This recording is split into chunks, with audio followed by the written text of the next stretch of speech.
prođe još jedan vrući letnji dan, ali dan kada sam konačno naučila plivati. A onda opet tišina i naspavanje. Vruće. Cijelu noć je neka devojčica štucala i kada je pustila goluba, sve smo počele da smejemo. Onda je u sobu ušao učitelj i viknuo: "Šta je smešno? Da se i ja nasmejem, da čujem." A čim je otišao, nastavili smo sa smejanjem. I onda opet isto, disciplina, kultura, fiskultura i higijena. Ujutru, prije nego što otvorim oči, zamišljam selo i Kosice. Zamisli kako izlazim iz šume i prelazim livadu, a košulju sam napunila lešnicima. Naučila sam i šta su plava udovica, majčina dušica, iva, lipa, detelina, divlji planinski luk i drugo bilje.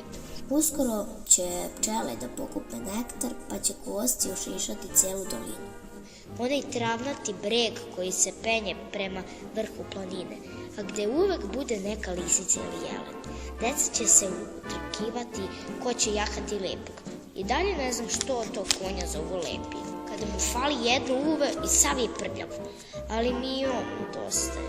Jedva čekam da se vratim kući i da Božo sa štapom da čuva ovce kaže kako sam porasla, a ja ću iz torbe izvaditi jabuke i dati mu neku. 3 nedelje je letovanja, 21 jabuka. Ako pojedem 5, to je 16. Jabuke čuvam u torbi pod krevetom. Imam 3 žute, 5 crvenih, 6 zelenih. To nam je popodnevna užina. Hleb, mast, šećer i jabuke. Baš dobro živim. Ovde u ovom odmaralištu imam sve. Sapun, vodu, baš sve. Kupamo se u moru, naučila sam i plivati, ali ipak sam tužna.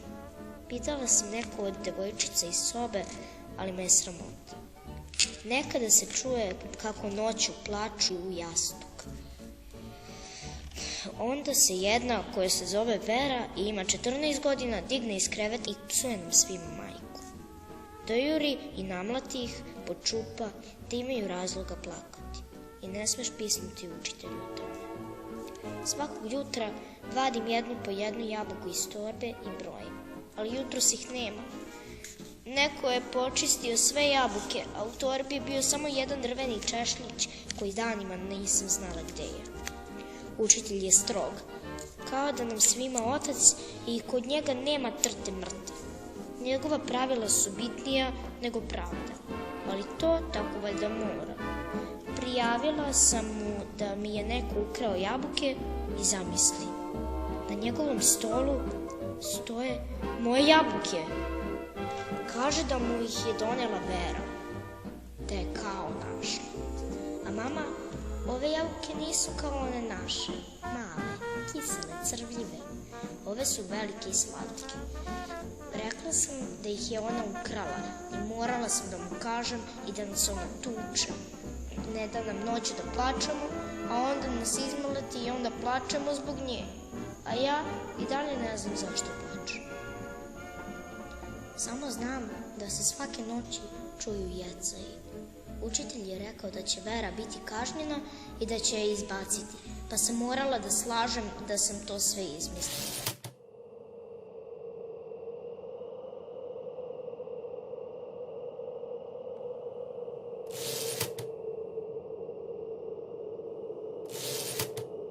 Bilo mi je žao. Onda ona nema nikoga.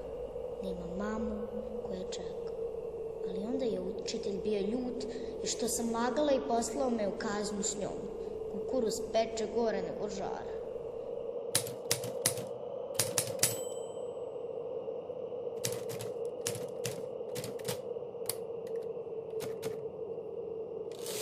U kazni sam upoznala Veru.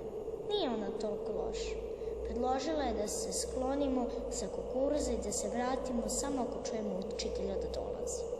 Onda mi je čitala sudbinu iz dlana. Rekla je da će imati kuću na moru, i muža, i 2 ćerke i da ćemo biti srećni.